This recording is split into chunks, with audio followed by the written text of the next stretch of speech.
Hi, and welcome back to Becca Babbles podcast. I'm your host, Becca. I'm a certified personal trainer, holistic health coach, and future chiropractor on my way to figuring out this thing we call life. Now, let's get babbling.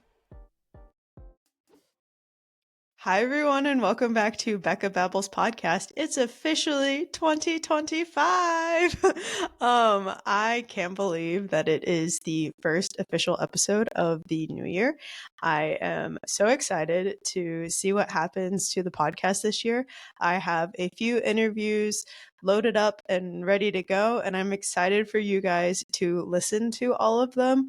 But I know with the new year, it comes with a lot of goal setting and people wanting to accomplish their goals. So I thought, why not start a podcast all about conquering your goals and actually being able to stick with it? I know a lot of people start out the new year saying that they want to get healthier or lose weight or gain weight, whatever they want to do. Usually it's something diet related, but like 80% of all diets typically end up failing. And the reason is because people don't make sustainable change to actually accomplish their goals.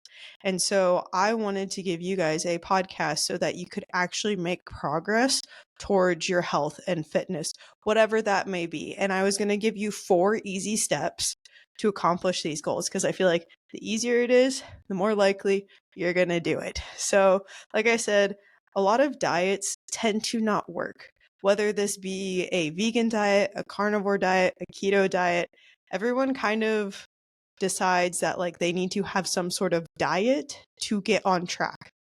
But what if your diet could just be what you're eating? Everyone needs some bio individuality. Everyone needs a different way of eating. So your diet isn't going to look like mine, especially because we may be both trying to go after different goals. For instance, for me right now, I'm trying to get a consistent cycle. I also want to get really, really strong, and I'm working on my hormones that kind of coincides with that whole cycle thing. So my diet and my goals are going to look completely different than yours, and that's okay. Also, I feel a lot better eating a certain way than other people. Some people like eating really high fat, others don't. Now, there are some general rules when it comes to dieting, and I know a lot of the times people get overwhelmed because social media, one person is telling you to eat one way, another one's telling you to eat another way, and that can get really overwhelming. So, what I want you to focus on, especially if it's something diet related, I want you to just focus on making sure you're getting all macronutrients. Because a lot of the times, like vegans will tell you you need to eat vegan because it's like good for the animals and it's good for you. And like you're going to be healthier because of that. But the thing is that the issue with vegan diets is that you are going to lack a lot of nutrients. And we all are busy people and we have a lot of stuff on our plate. And the fact that you're already coming to a podcast to get 4 easy steps on how to crush your goals probably means you don't have a lot of time to think about the food that is in front of you. Now, I will say keeping in mind what the food is in front of you is important, but when it comes to having a vegan diet, you have to be very dialed, very planned to make sure you are not lacking any nutrients. And even then, you're going to have to supplement because it's going to be really hard to get enough iron. And even then, taking iron supplemented pills tend to lead people to having constipation. So that's no fun. And then there's going to be a whole host of problems there. And then also, being super dialed means that you have to focus more on your food and less about just living your life. So I caution you to jump straight into a vegan diet, especially because people tend to not eat enough protein anyways. And it's going to be even harder to get enough protein to support your strength training goals, which we'll talk about later, with a vegan diet. The next diet that a lot of people like to talk about is the carnivore diet. And this one, I feel like, is a backlash because of vegan. There are a lot of cool things when it comes to carnivore. I kind of want to try it out myself once my hormones are in more balanced. But the thing is that the carnivore diet, again, is really restrictive. Yes, you're going to get all the nutrients that you need. You're going to get all those B vitamins, which are great. But what about when you go on vacation? Or what about when you're trying to spend time with family? Or we just had the holidays. You're going to do like a whole 360 when it comes to like eating all the yummy holiday food to just straight carnivore. Like, I love meat as much as any other meat lover does. I will go to a barbecue and have amazing Texas barbecue. But that doesn't mean all I wanted to eat every day, all day, is meat. And it doesn't make, coming from my background and being so restrictive growing up, because I put that on myself, it makes family outings so much more uncomfortable. Now, I get setting boundaries are important and you can say no to certain things, and I still do, but it's a lot more fun to be able to be present with your family and friends when all you eat is just meat. If you just eat meat, then you might be missing out on your favorite meal that your grandma used to make or does make. And that's no fun. Now, carnivore diets are really great for people with autoimmune issues. But again, you're going to be lacking fiber, which is important. I know a lot of people talk about how that fiber or plants are just like attacking your system. And that's when you cook it, then it's a little bit easier for your body to digest it. And also, fiber is important for your gut microbiome. We need that fiber to support our guts. We need a diverse gut microbiome so that we can have a strong gut. It's kind of like when people say you need to go and resistance train so you have strong muscles, you have to put some stress on your body so that you can adapt and overcome. Same thing with your gut. You need to put a little bit of stress on your gut so that it can be strong and also feed those gut microbiomes or your gut microbiome. Now, people with autoimmune issues, they already have really high inflammation and already have a ton of things attacking their gut. So it's probably not a good idea for them to add more stress. That's why those carnivore diets help them. But that doesn't mean that you have to jump straight into that. If you are dealing with issues later on after you start adjusting your diet, maybe that's the next step that you can take. But your first step should not be jump to the next diet. Another diet that a lot of people haven't really, I don't think it's as big of a deal anymore. I feel like it was a big thing like 5 years ago, but the keto diet, that's just like not going to be good for your performance whatsoever when it comes to strength training. Yeah, it might be great for you to be able to focus on whatever task you have in front of you, because I know a lot of people say they have cognitive benefits with that. But I find a lot of the times females just don't do, especially menstruating females, don't do very well on a keto diet. That's not saying that some people don't, but I'm saying majority don't. And again, your first step shouldn't be let's jump on to some diet that is very restrictive, because the key here is we want to be consistent and keep crushing our goals. And it's going to be hard when you're already starting off super restrictive and changing your life more than what it was coming in to this year. So remember, 80% of diets mostly fail. So that's why we're going to start off with just focusing on getting our protein, our fats, and our carbs, and some sort of fiber on our plates. Now, I don't know what your 2025 year goal is, but most people are now saying, I just want to get healthier. But that's not really a goal. Saying, I just want to lose weight isn't really a goal. Saying, I just want to get super strong in the gym so that I can like crush all those PRs and do all those things and look like a muscle mommy isn't a goal. It's an idea and it's somewhere that you want to go, but you need to actually define what your goal is. I know a lot of people talk about the whole SMART goals thing, which is a great way to start redefining your goals. But I want to help you define your goals even more so you have a bigger purpose when it comes to your goal, especially when things get hard and you don't know if you want to stay consistent with your goal. And that's defining your why. There's a book by Simon Sinek called Start with Why, and it's this inside out approach. It's more of like a business approach, but I think it can still apply here when it comes to diet and exercise. So the thought process here is basically that you start with your why, so then you can figure out your what and then figure out your how. So your why is like why you are doing something. What is the purpose that is driving you behind this goal? Why are you craving to like get healthier? What is the reason behind it? So then once you actually figure out your why, then you can find out your what, which would in the business realm be considered your product or service. But in this instance, we can think of it as like the goal that you want to accomplish. And then once you have that, then you can figure out how you're going to do this. And this is the steps that you're going to take to actually accomplish that goal. And I think once you actually start thinking in this way, it gives you a deeper meaning behind why you're actually doing it.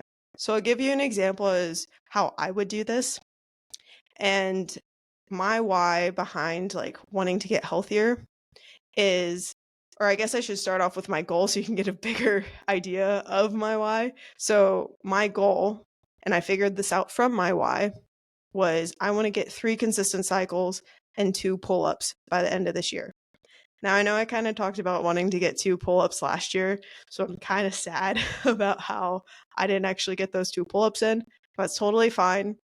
I am going to restructure the way that I'm going to actually go after my pull-ups. So it's okay to push that goal to the following year. The idea is that we're working towards it.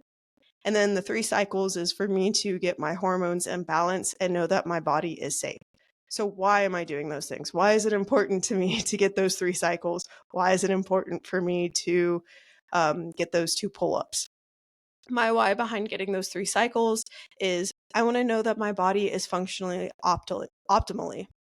I want to be able to be fully present in front of the people that I'm standing in front of and to help produce more content for them. So whether that be you guys are at my future practice and I'm adjusting you and helping you with some chronic pain that you are dealing with or some other hormonal issue that you're dealing with, I want to be able to be fully present and helping you within that. And I know that if I have those 3 consistent cycles, that I'm on my way to balancing my hormones. And that means that my body is in an optimal state to function properly to actually help who is ever in front of me. That's my why behind why I want to balance my hormones. Now, the 2 pull-ups, this is more of like a fun thing, and I just think being strong and capable is important to me. But also, when I was hiking in Sedona, I wouldn't have been able to go on all those hikes if I wasn't physically strong. And hiking to me and being able to go outside is important to me. That's an activity that I want to keep pursuing and doing. And on one of those hikes, I was climbing up into a cave, and there was this like little circle cave. It was like a miniature cave inside the cave. And I wanted to be able to climb up into the miniature cave. And everyone around me was looking at me as if I was crazy and that I shouldn't have done it or how I was even going to do it in the first place. But I kind of have a child side to me. And I knew in my mind that I wanted to get into that miniature cave. And if I didn't put the effort towards working on my pull-ups, I wouldn't have had the strength to actually pull myself up into the miniature cave. So that is giving me another reason to go after those 2 pull-ups, is that I want to be able to pull myself up in any sort of situation. So like this would be worst case scenario. Let's say that there is a hole that I fall into, or I don't know, there's like a creaky bridge or something, and I need to be able to pull myself up out of this hole. By being able to do those 2 body weight pull-ups, I will be able to get out of any sort of situation. And I will be able to go on cool, crazy hikes and get into weird places without any issue if I'm able to accomplish those 2 pull-ups. That is my why behind what I'm going after. Yours may be that you want to be able to play with your grandkids when you're 85 and not just sit in a chair and watch them play. But I challenge you to ask yourself why even more. Why is it important for you to play with your grandkids when you're 85? You could just sit off in the back, but what is actually driving you? And keep asking yourself this why. It can get a little bit redundant and annoying, I know. But if you keep asking yourself why, till you finally hit that, like, it's almost that feeling where you're kind of like twinging, where you're like, oh, I really don't want to admit this, but this is actually why I want to do it. This is going to give you a clearer vision and motivation to consistently crushing your goals. And then once you find that clear why and your goal that you want to do, write it on a sticky note. Make it hard to forget why you are doing the things that you are doing, and put the sticky note either by your bed so you wake up and see it in the morning, or put it on your mirror in your bathroom. I do that all the time. I think I have like 2 or 3 in my bathroom currently, and they're not all why statements, but they're just things that I want to remember and are important to me because I know I will see it every day. So now that you've finally defined your actual goal and your why behind your goal, I want you to track. And I know a lot of people are like, why do I have to track? And I'm not saying that you have to track everything. Pick one thing. I'm going to give the example of, let's say you want to lose weight. So for most people, and when I was coaching people, a lot of the times they were in a low energy state. So they weren't eating enough calories in general to actually be able to cut.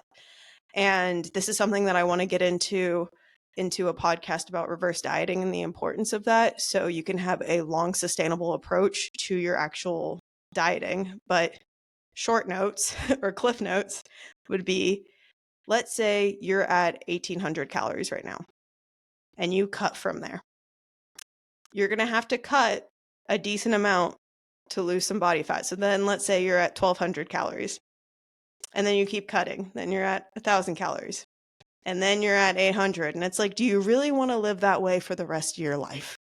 I think not. But the way that we can figure out how much you are actually eating right now is by tracking. So we can either see, do I need to increase my calorie intake so that I can later cut down to a certain point so that I can actually fuel my body enough and it feels safe to actually lose that body fat? Or can I cut right now? Or sometimes it's not even that you need to cut or add anything.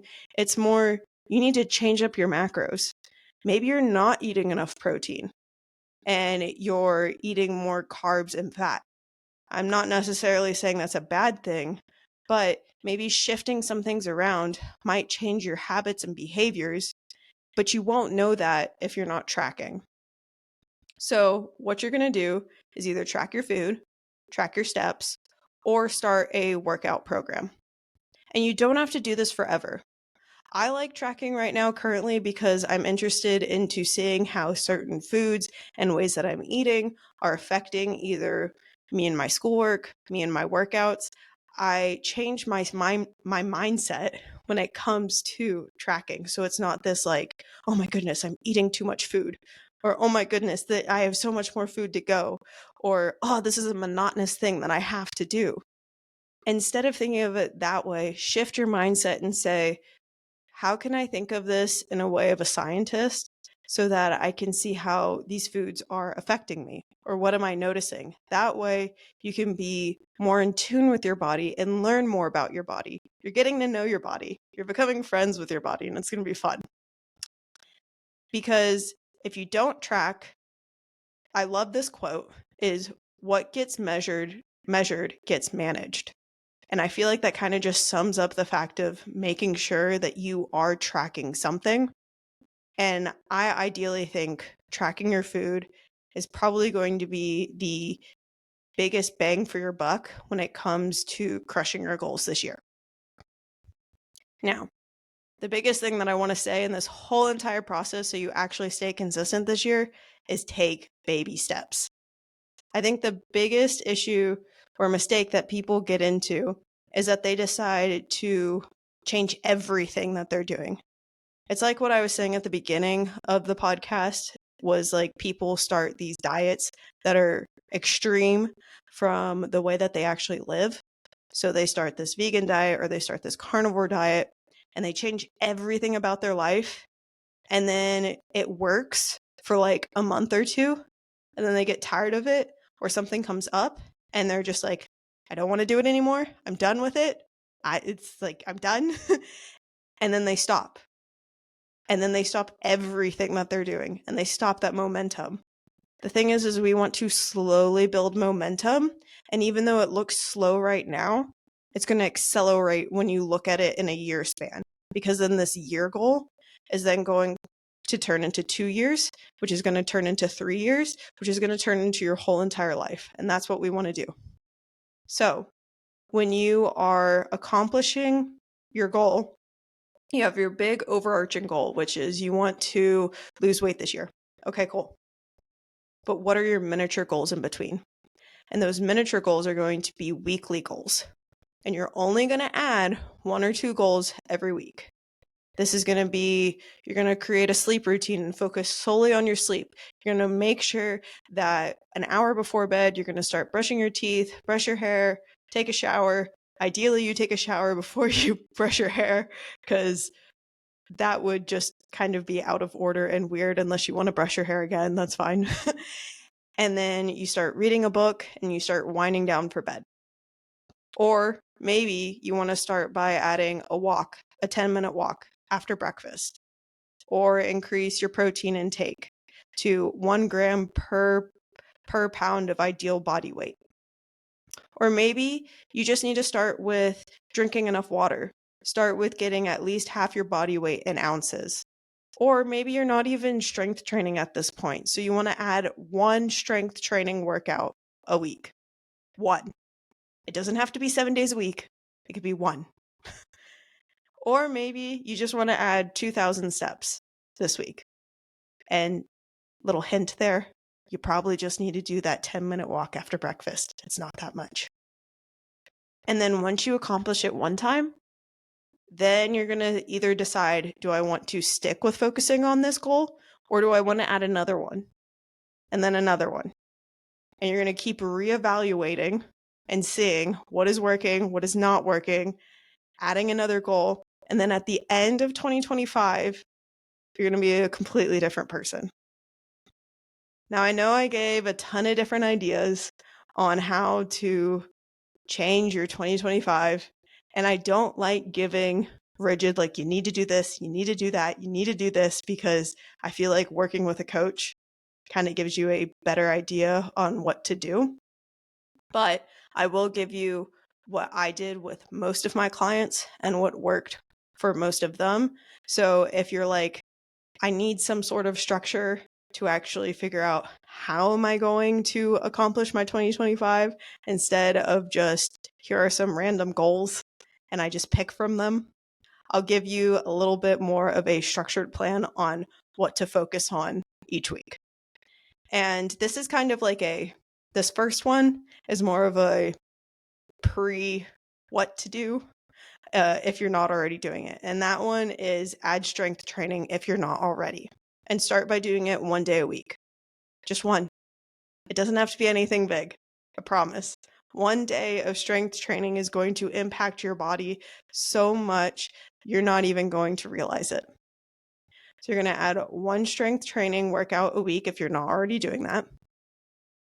But if you are already strength training, start by tracking your food for 2 weeks. 2 weeks, see where you're at.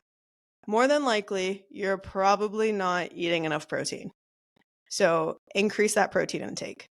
Some people are starting out lower, some people are starting out higher. If you're starting out lower, let's say you're not even getting 30 grams of protein at every meal. Start with that.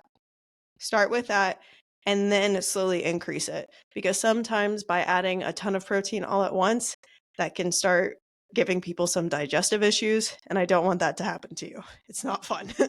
Protein constipation is not fun, but your body can slowly adjust to the amount of protein that you're eating Also, if you are drinking enough water and eating enough fiber. But I only want you to solely focus on that protein right now. So hit those 30 grams of protein at breakfast, lunch, and dinner. And then from there, if you need to slowly increase your protein, do that. Then once you're crushing that goal, because I know you're going to be crushing that goal, I want you to add a 10-minute walk or some sort of movement after one meal. And then slowly increase that to 3 times a day. So that could be at breakfast, lunch, and dinner, or that could be sometimes I will do mine after breakfast, and then I will do mine after a study session that I have in the morning, and then I will do mine after another study session. Usually if I put it on the back end of something that I'm already doing, it makes it a lot easier, but you choose. It's your own adventure. Now I say 10-minute walk or movement because it doesn't have to be a walk. This could be you do a light yoga session, you do a light mobility session, you dance, you play with your kids. It doesn't strictly have to be a walk. Now, a lot of people like saying a walk because it's something easy to do. You can just plug in your headphones and like explore the world. But I had a client and she loved playing with her kid. That's totally fine. The key thing here is just getting in some movement. We sit so much throughout the day, our body needs blood flow. And this isn't just because we're trying to increase that calorie intake or calorie, not intake, sorry. We're trying to increase the amount of calories we're expending. It's not that. It's because our bodies are meant to move. Motion is lotion. And we are meant to move. So we're not dealing with maybe pains and aches. Those might actually be because we're not moving enough. And so you might find that those aches and pains that you're dealing with actually get better because you are moving.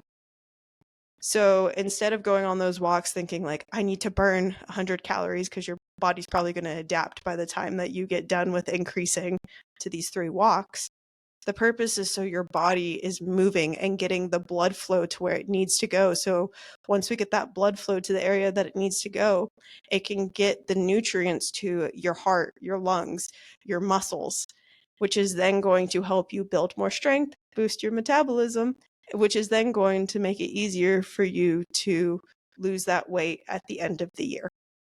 So you're going to crush 2025. I can't wait to hear what your guys' goals are for 2025. I already kind of gave you guys my goal for 2025 when it comes to my health, so I'm super interested to hear what your goal is for 2025. And I just want to say thank you so much for listening to this podcast. And if you have any questions, please don't be afraid to reach out at beccababbles@gmail.com, or you can reach out and DM me on Instagram. And I just want to say thank you so much for listening to this podcast, and I can't wait to babble with you next time. Thank you so much for listening to this episode of Becca Babbles podcast. If you enjoyed this episode, the best thing that you can do is leave a 5-star rating and review on Apple Podcast, Spotify, or any other listening platform of your choosing. If you want to learn more about me, you can do that by following me on Instagram at Becca and Wellness, or by checking out my blog, freebies, offers, and newsletter on my website at beccaandwellness.com. If you want to share the love of the podcast, you can do that by taking a screenshot and sharing it on social media and tagging me and the podcast at Becca and Wellness and using the hashtag Becca Babbles Podcast. I hope you have a great rest of your day, and I can't wait to babble with you next time.